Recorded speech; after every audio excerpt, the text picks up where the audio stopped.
Welcome back to Great Minds Think Alike. I'm Gabby. And I'm Nick. Today we want to talk about investing in yourself because that is the best return on your investment you'll ever get. Yeah, so when we say invest in yourself, that's like a broad term. Because everyone always says it's important to invest in yourself, invest in whatever, yourself, this knowledge. We want to break down what this super popular idea means and push it down to how to invest in yourself to help with business, to help in life, totally unrelated to finance and business whatsoever, and how investing in real estate is an investment in yourself. Exactly. In short, you got to invest in yourself with time and money. It all starts with you. Yep, and time and money is right. Let's get into it. First of all, investing in yourself in business builds your value. Because at the end of the day, your business and your service is only as valuable as you are. We've talked about continuous learning before, but it is important to continuously educate yourself, and especially on things that you're interested on. So that's investing yourself in time. Yeah, you really, especially in business, you need to spend money on learning and growing, being coached. So we just had this conversation. It was actually unrelated to the fact that this is what our episode was going to be about, but I looked into some coaching for Gab and myself in real estate because, you can be good at some things and there always will be other parts of your business that you're not as good at. So I brought up hiring a coach for us on some things that we're struggling with or that we could do better with. And I'm just like, wow, we're taking our own advice here, but you need to translate it to what you do. Whether you're doing successful stuff right now or not within your business, you can always be coached, and it's always important to spend money to get better at what you're doing. Yeah, coaching is applicable to any industry, and there's life coaches as well. So there's also therapy.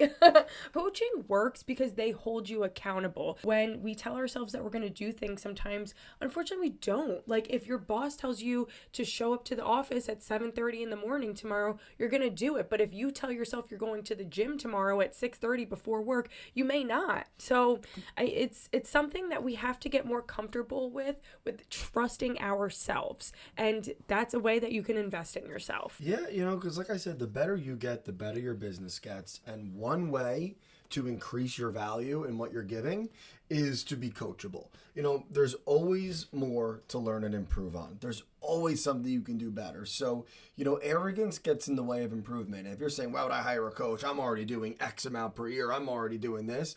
It is just super important to every year invest in knowledge, invest in education, and invest in coaching. So along with coaching, they really are just trying to give you personal development because personal development leads to personal growth. Yeah.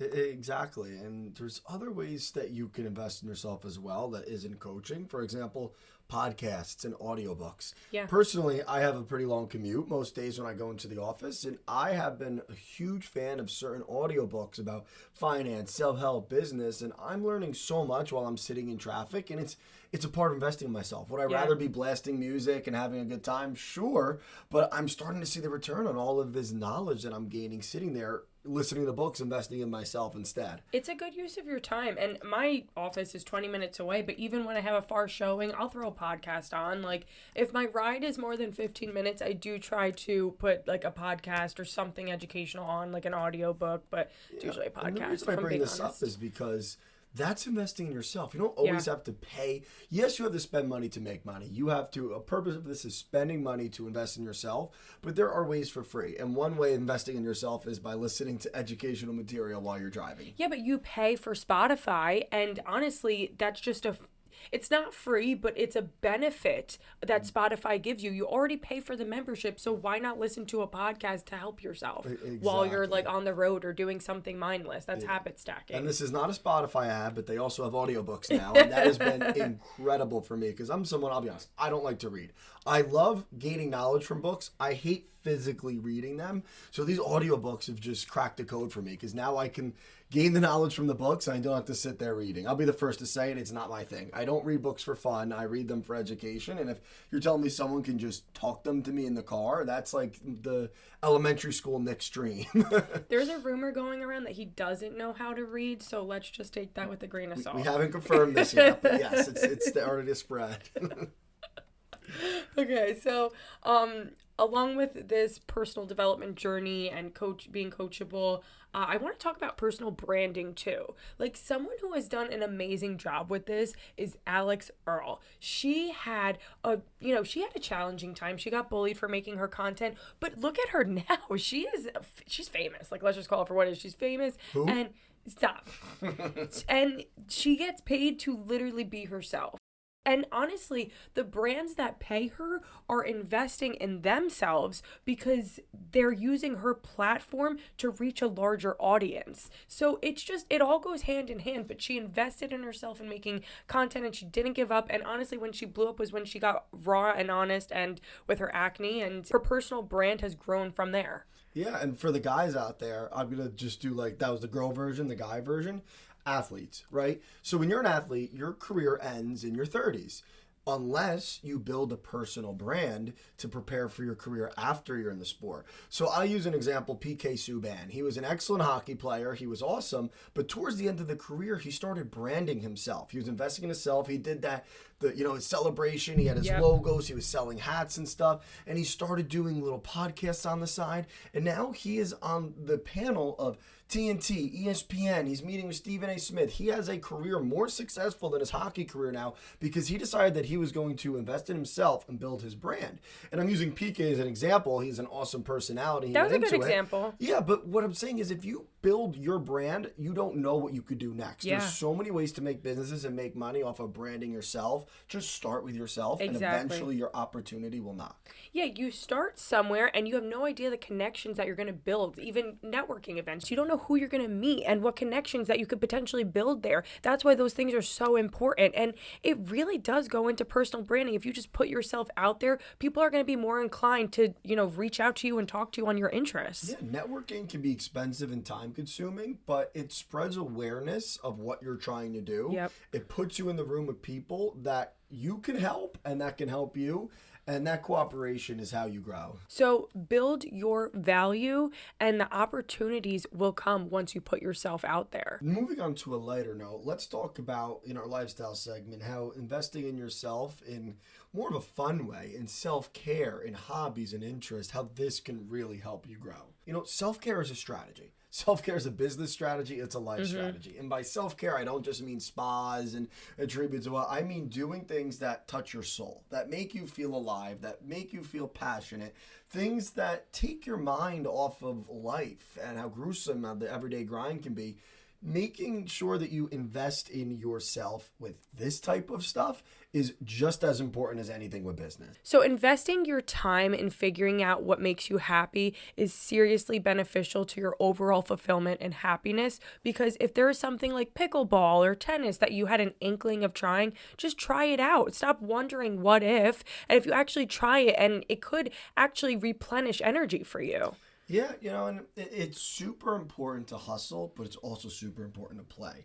So we're saying find this hobby or passion. It could be artistic, it could be painting, playing guitar, an instrument, or it could be a sport. Like you said, it could be a pickleball, or maybe you want to golf or bike or ski, or it could be anything. It could be video games. Let's say that video games is a stress relief. They get a bad rap, but but they challenge your mind, they relax you, and they distract you. And what we're saying is you need to invest time in yourself in that sense to distract you from your work, to get those creative juices flowing, to find your soul and spark it in a different way, because it will help you grow overall. Yeah. We've said this in the past, but wasting time is not a waste of time if you're doing something you like, And it's not a waste of time because you're seeing if you like that thing. Like, or do you actually like golf? And don't give up if you're not good on your first try. Like, don't be a baby with it. Actually try, give yourself a couple times. It's not beginner's luck. Like, give yourself time to adjust and learn, and that's an investment in time. Exactly, because these things, they can refuel you. They can help keep you going. Like, I'll speak for myself. After a very difficult week, if I know that weekend I'm mountain biking and going to hit the golf course for a little bit, even if I'm working that weekend as well, which 9 out of 10 times I am, I still feel refueled enough to do it because I got a chance to feed my soul and do a hobby and focus on a skill or a task that's good for me. And that's me on physical stuff, challenging sports.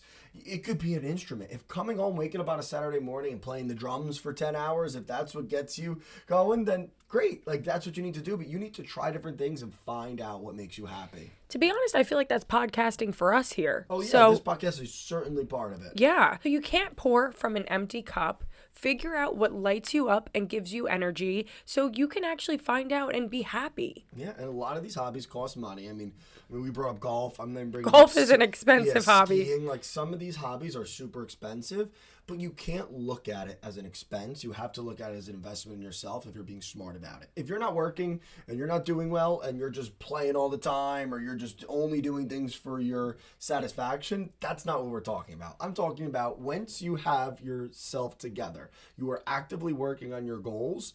This is something to avoid burnout. It's find something and invest time and money into it so that you're not all work, no play, because that's very dull. Yeah, definitely just do it smart. Because there's so many people who, if you ask them, do you have a hobby? They're going to say no. That pisses me off. We've become a world of just people going on their phones when there's nothing to do. And it's really bad. So that's why we're trying to drive home. Find a hobby. It doesn't have to be sports related. It doesn't have to be a podcast. It could be anything you want, but something other than going on your phone, because that is energy draining. That is a never-ending loop of comparison.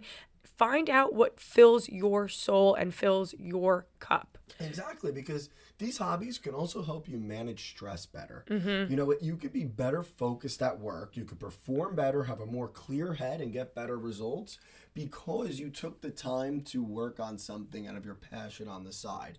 If you go work, you go home, eat dinner, scroll on the phone, or watch Netflix. What I'm saying, nothing against Netflix or TV and stuff. We still do that occasionally too, but that's not a hobby. But you have to manage, because there are some people who watch an hour of Netflix, an hour or two, an episode or two. That's fine.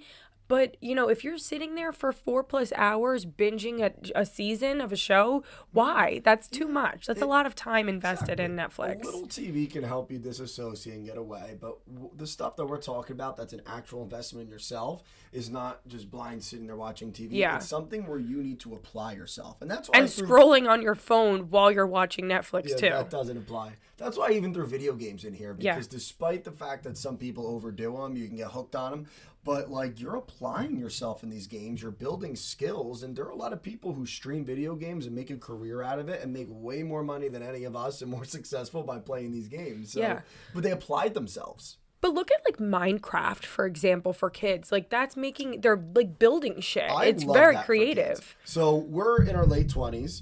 And the kids nowadays are playing Minecraft. I played that when I was in middle school and early high school. I'm so glad that game's still around because it's not a killing video game, not mindless. You are actually building things and crafting stuff. Yeah, I like that. That's a video game I can get behind. Yeah, I like that for them. Stuff like that can manage your stress, get the creative juices pumping, and get you ready to go when you're back to work. Yep. Cool. So then let's move on to investing in your largest asset, real estate. Yeah, so I like to just open this up by saying investing in real estate is investing in yourself. Yep. Period, point blank. And we'll go into why, but that literally just investing in real estate is investing in yourself. In most cases, your home is your largest investment. Yeah. So, let's treat it as such and make sure that you can get a home and build equity on it. Yeah, so let's talk about why real estate is investing in yourself. So one, it's a place to live. You can't tell me you can get anything done in this life without a place to live. So one, it's just starting there. Two, it's investing in your family. It creates stability for your family. It is a home for your family to grow up in. And you don't have to worry about a landlord in that sense. Yeah, it's that concrete in your family that's saying we have a place to live, we have a roof over ourselves, we don't have to move unexpectedly, most likely, through a landlord or something going on. It is an investment so that you and your family can grow comfortably. Yep. So a few other examples. It's a long-term investment, similar to stock portfolios because it grows over time long-term. It could be a short-term investment if you're getting rental income where every month it gives you something. And it could even be a medium investment if you are fix and flipping, saying it takes 6 months to a year where you buy a house, put some money in it, and then sell it and get $1. So it's literally short-term, long-term, and medium-term investments. It's a mental stability investment for you and your family to have somewhere to live. investing in real estate is investing in yourself, point blank, period. Yeah. And we've talked about education in real estate and staying up to date on that so you know all about the market trends. But it's true. And this applies here. If you don't currently own a home or you don't have enough money for a down payment yet, that's where you should be getting off of Zillow and spending your time learning about how you can save money, get your credit score up so you can obtain a home. Yeah, exactly. And I'm big on investing too. And most of the times, if someone's in a house already, they don't have plans for that, I say with your extra income, invest most of it and only have a few months saved in cash. Because as we know, inflation's killer, cash devalues. The only time I go against that principle myself, where I say, put more into your savings while you're also investing, though, is with real estate, because that is investing in yourself. If you're padding up your savings because you know you're going to buy soon, that's a great idea. It's not a great idea to keep all your cash in the bank because it loses value. But if you're padding it in there to buy a real estate, that's investing in yourself. But because people listen to this podcast, they're going to put their down payment money in a high yield savings account, and that's going to compound interest. Exactly. Because they're listening to us. And I'm not taking a shot here. I'm not meaning offense, but speaking of, this real estate being an investment in yourself, I want to talk about some old people, right? And by it's the old ones. It's the boomers. So, by old people, yeah, I mean like boomers or older generations. But in a good way, Yeah, who bought their homes a long time ago, right? So I'm talking about just not people our generation. So many of these people didn't plan well for retirement. Personally, I don't think it's their fault. The 401k is a failed experiment. And the value of $1 has grown astronomically. Yeah. So a lot of people that are older, 50s, 60s, 70s, whatever, didn't plan well for retirement. They didn't invest every month. They trusted their 401ks, which really doesn't give you enough to live off of. But they made one right decision, which is why they're okay. That one decision was buying a house. Now, whether or not they bought that for an investment or just because they wanted a place to live, because they're like, for our family, that investment in their house set them financially free for retirement. Because I know so many people that I talk to that are older, they bought their house for 100 to 200 grand 30 years ago or whatever it was. And now all of a sudden those homes are 6, 7, 800,000. So pick a person didn't invest much in their retirement, doesn't have much saved. Now they're of retirement age. Without buying a house, they would be screwed. They'd be working till the day they died. But now this person's saying, oh, wow, I bought this house. It was 100 grand. Now it's 600 grand. I'm going to sell this and live off the rest of that money for the next however many years, So it just goes to prove for people our age, learn from these accidental fortunes of the people above us. If you buy a house, it's not just a place for you to live. It could fund your retirement in the future if you do end up living in it for 30 years or more. So, that is such a good example for this episode and this concept. Yeah, it's so true. So that is a perfect example of how real estate is an investment in yourself. Yeah, and it could simply be, I wanted a place for my family with a yard and bedroom so we can raise a family. All of a sudden, 30 years later, it's your retirement nest egg when you're ready to downsize. Yep. And you invested in yourself and your family in many ways by purchasing it. And it can help your family out. If you have a loved one that needs to move from an adult community to an assisted living or a nursing home, selling that home can help pay for the nursing home because your family might not have the funds to do so. Yeah, exactly.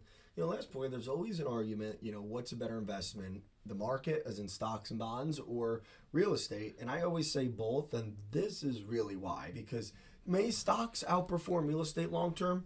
We don't know. In the past, it's been pretty similar. You don't know what's coming in the future. However, you can't live in your stock.